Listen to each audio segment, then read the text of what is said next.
Hi, this is Steve Merril, WagerTalk.com, right back here on WagerTalk TV with a special NFL midweek Fade the Public video for you.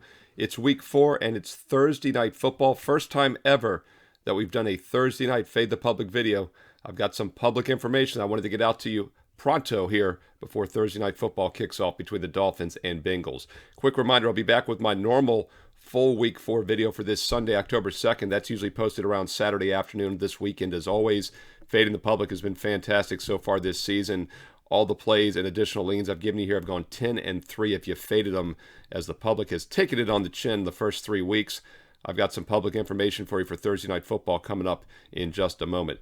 Quick reminder, we are red hot in NFL, college football, and Major League Baseball. NFL the past 3 weeks, 11-3, 79% winners in NFL pro football. Don't forget about baseball and college football. That's been winning as well. In fact, on a 23-10 run as I record this video on all sports the past couple weeks.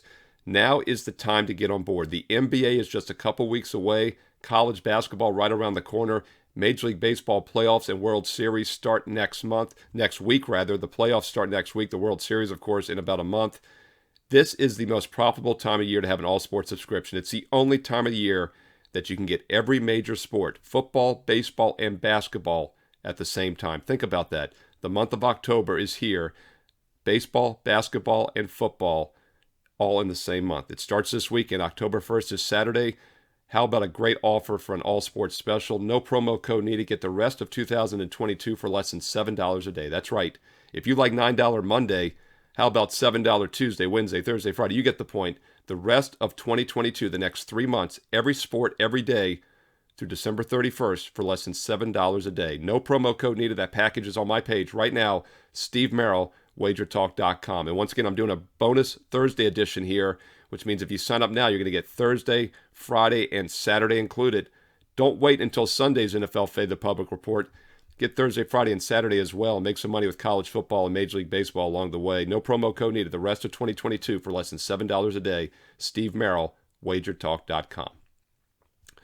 All right, let's look at the Thursday Night Football game. It goes at 8:15 Eastern Thursday on Amazon Prime Video.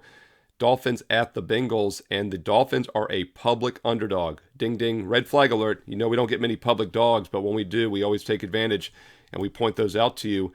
For those of you that are new to the video, the premise of fading the public is that when the public is on one side, you get value with the other team. Normally the line is short. What's very interesting about this game is the line has actually risen higher, so there's no question we have a sharp square divide on this game. The look-ahead line last week before the teams played on Sunday was going to be Cincinnati minus 1.5.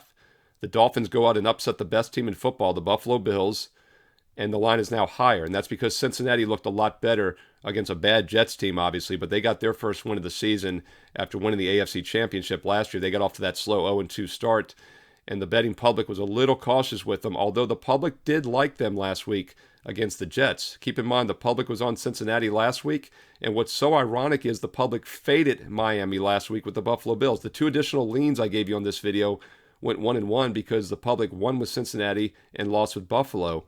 So what's interesting is they're now fading Cincinnati and backing Miami. And it's a very interesting situation indeed because you don't see a lot of consensus on underdogs. And when you do, it's always something to pay attention to. In fact, some of the Eliminator contest consensus that I look at has more people picking the Dolphins straight up to win this game, not even the +4. So Miami definitely qualifies as a public underdog. And I wanted to point it out to you because last week, the Steelers actually qualified as a public underdog on Thursday night. Not as strong as this one, but it was a lean. I didn't do a video on Thursday. We don't count that in the official record, obviously. I forgot to mention that last Sunday that the Steelers actually were a bit of a public dog last Thursday night. And, of course, Cleveland won and covered that game. The Dolphins are definitely a public dog this week on Thursday Night Football. One of the reasons this line has gone up a bit from 1.5 up to 4 is because Tua Tagovailoa, starting quarterback for the Dolphins, is listed as questionable. He was banged up, ankle and back injuries in that Buffalo game. Teddy Bridgewater came in and played had 2 pass attempts. But Tua did play the entire game, so you would expect him to go. He's expected to go, even though he's listed as questionable. But I do think that's another reason this line's gone up a bit. In fact, it instantly went from 1.5 to 3 on Sunday evening after the 2 teams finished playing and they both won. And then on Monday afternoon, it quickly went up to 3.5, and then it went to 4 by Tuesday. So as we head into Thursday, we're seeing the Bengals across the board as a 4-point favorite. even though the public is backing the Dolphins in this game. Quickly looking at these two teams from a matchup perspective, as I mentioned, Cincinnati got off to the 0-2 start. Joe Burrow did not play in the offseason because he'd had surgery, so understandable that they started slow. But that loss against Pittsburgh was very misleading. Not only did it go to overtime, not only did the Bengals miss an extra point to win the game with 4 seconds to go, miss a field goal, hit the upright in overtime, and yes, they were playing from behind that entire game, and Burrow played very mediocre, a 61.7 QB rating, but he has turned things on the last 2 weeks, a 90 and a 115 rating the last 2 games, so it looks like he's coming back to his former self. And keep in mind that the Bengals did have a 5-0 turnover deficit in that loss against Pittsburgh. They had a 32-13 first down edge, and they outgained the Steelers by 160 total yards. So this team could easily be 2-1, probably should be 2-1 heading into this game.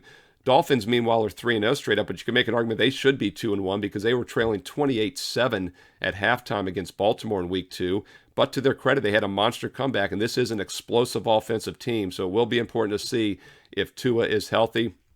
Defensively, looks like the Bengals do hold a bit of a defensive edge. Miami has been the better offensive team so far this season. All right, hope this information was helpful. Thursday Night Football, 8:15 Eastern on Prime. A little advanced Fade the Public information for Thursday Night Football. I'll be back, of course, on Saturday afternoon with your Week 4 Sunday edition for NFL Fade the Public this weekend. 10-3, 77% so far this season, fading the plays and leans here on this video. Don't forget also college football top 25 video will be up Friday night here as well on WagerTalk TV. If you want to get the rest of this year, the next 3 months of all sports for less than $7 a day, check out my page right now, Steve Merril, WagerTalk.com. Thanks for watching. Thumbs up, leave a like, hit subscribe, and leave your comments below. And we'll talk to you again soon right here on WagerTalk TV.